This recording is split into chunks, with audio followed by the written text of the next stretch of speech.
They thought they could just drain my land and walk away. The HOA folks looked at my wetland, 40 acres of what they called useless mud, and saw nothing but an obstacle holding back their dreams of luxury homes and winding walking trails. So they rolled in with their shiny machines, all pipes and pumps, just sucking the life right out of an ecosystem I'd spent my whole damn life protecting. No permits, no warning, no apologies. But see, nature's got a memory longer than any deed, and beavers, well, they don't exactly read HOA newsletters. The first sign things were turning came on a night so still you could hear the frogs holding their breath. I watched those machines drain the land, watch cattails wilt and water fade away. And I'll admit it, just about broke me. My name's Thomas Langley, by the way. Retired U.S. Forest Service, spent 25 years putting out wildfires and patching up whatever the bureaucrats left behind. When I finally limped home for good after my wife passed and my daughter made her own way up in Vermont, all I wanted was to tend this bit of marsh my granddad left me. He built our cabin himself, raised up high on pilings where the spring floods couldn't reach. This marsh will outlast any committee that tries to tame it, he'd say, puffing his pipe and watching the dragonflies skitter over the water. Guess he was right. Just took the long way around to prove it. The first few months back, I felt like I'd come home to an old friend. The air was thick with pine and damp earth, and I'd wake up before dawn, walk the trails, check the water levels with that old hand-carved staff gauge. Sent samples to buddies still working the field. Even started sketching out plans for an outdoor classroom, thinking maybe the local kids could learn what real wild land looks like. Grief eased up a little with the cool morning fog and the steady pulse of water moving through the soil. Then the letter started. Pink envelopes with the Silver Pines logo telling me my unkept landscape was hurting property values, creating an eyesore for the folks in their 3-car garages and manicured lawns. Said I had 30 days to remedy the situation. Remedy. My place was a state-recognized wetland protected since 1982. No flamingos, no garden gnomes, just water willows and the slow beat of nature doing its thing. I wrote back all polite but firm, attached the deed, and the ecological survey told them my land was outside their jurisdiction, protected habitat under state law. I figured that'd settle it, but you know how these stories go. Never underestimate folks who think rules are for other people. Soon I had SUVs cruising slow past my drive, snapping photos. Then one day, Karen Delaney herself, red blazer, sunglasses, sympathy smile, steps out and starts pitching me on patios and fire pits how a little improvement could bump my property value 20% or more. Told her flat out, not selling, not draining. This is a wetland. Her smile froze, but she just made a note in her little planner and walked off heels, sinking into the mud. For a second, I felt a little satisfaction. Figured maybe that was the end. Of course it wasn't.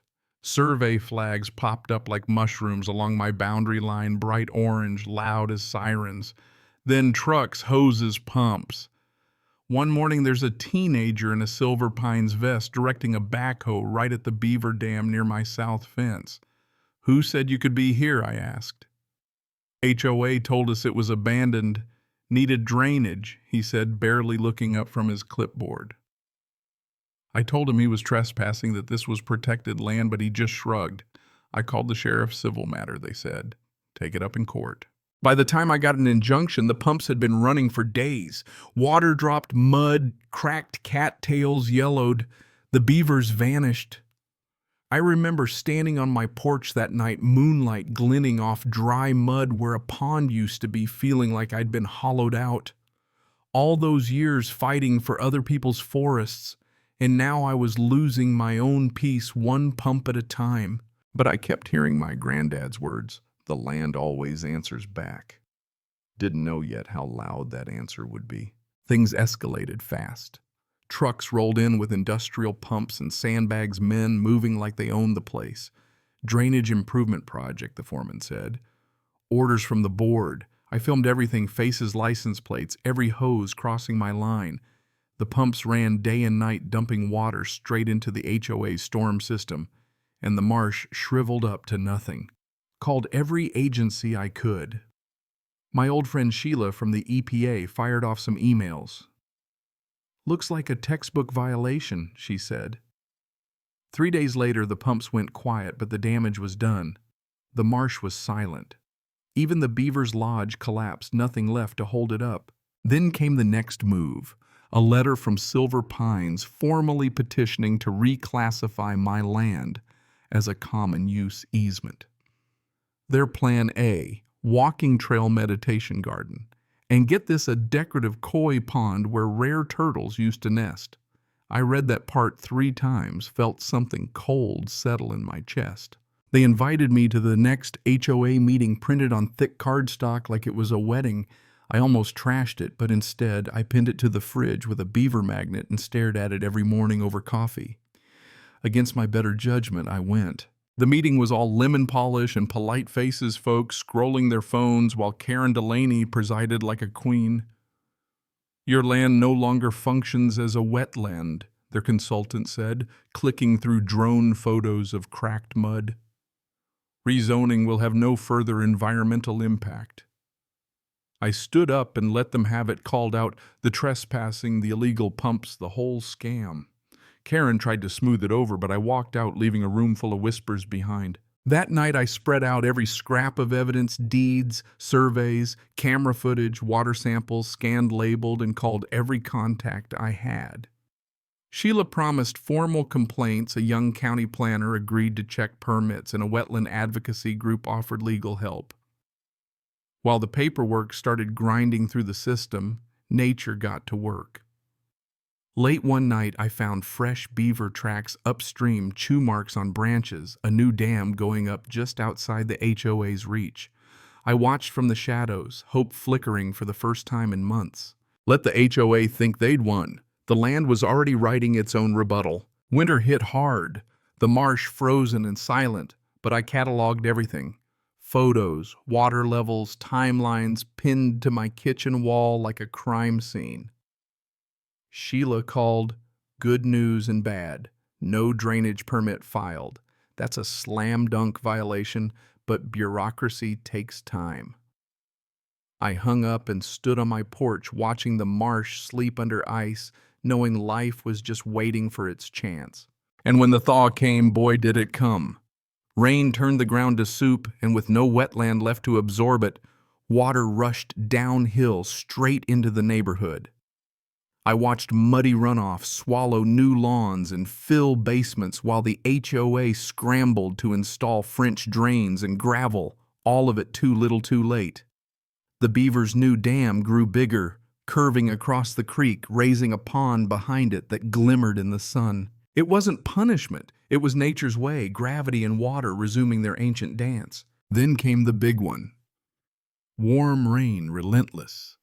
The kind that soaks the mountains and fills every hollow. My cameras caught it all, water spilling over the beaver dam, carving new channels. French drains overwhelmed backyard playsets, half submerged. By midnight, basements were flooding pumps, groaning against the inevitable. At dawn, the damage was clear. Lawns, eroded walls, cracked, and a koi pond transformed into a muddy whirlpool. Karen Delaney's house got hit the worst. I saw her staring out from an upstairs window, arms crossed tight, while fire trucks and insurance adjusters took over the street. The neighborhood forum exploded, people furious, demanding to know what changed upstream. Someone finally posted drone shots of the beaver dam, and the theories flew: vandalism, climate change, no mention yet of the wetland they drained. The HOA held a meeting under a tent. Residents furious, holding up photos, insurance reports demanding Karen's resignation. Someone leaked her emails. Proceed with discretion. If we wait for full approval, we miss the window. That word discretion burned through the forum, and Karen's last press release blamed extreme weather and wildlife activity, even hinting that I'd encouraged the beavers. News crews showed up, the story broke wide. HOA president blames beavers for revenge plot. Memes, jokes, and at last an official inspection. EPA and state officials descended on Silver Pines, taking soil samples, measuring elevations, photographing every violation. The Beaver Dam stood strong, water flowing, clear marsh already recovering. When they found Karen's signed plans with no permits, the case was sealed. Civil penalties, restoration orders.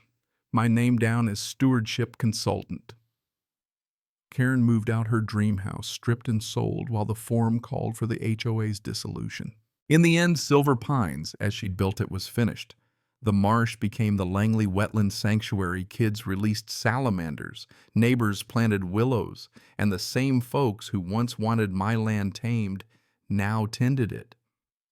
The frogs came back, the herons returned, and I watched beavers working by dusk, peaceful and oblivious to all the human noise. And here's what sticks with me. Nature doesn't punish and she doesn't forgive. She remembers. She adapts. In the end, it wasn't me or the courts or even the fines that restored this land. It was water roots and wild instinct doing what they've always done. The lesson, if you're looking for one, is simple as mud arrogance might win a round, but the land always answers back one way or another. So here's my question for you. When power and pride push too far, should nature get the last word? Or is justice just whatever's left standing when the storm passes? I'd love to hear your thoughts. And if you've tangled with HOAs or watched a wild place come back to life, drop your story below. Let's talk about what we owe to the land and to each other.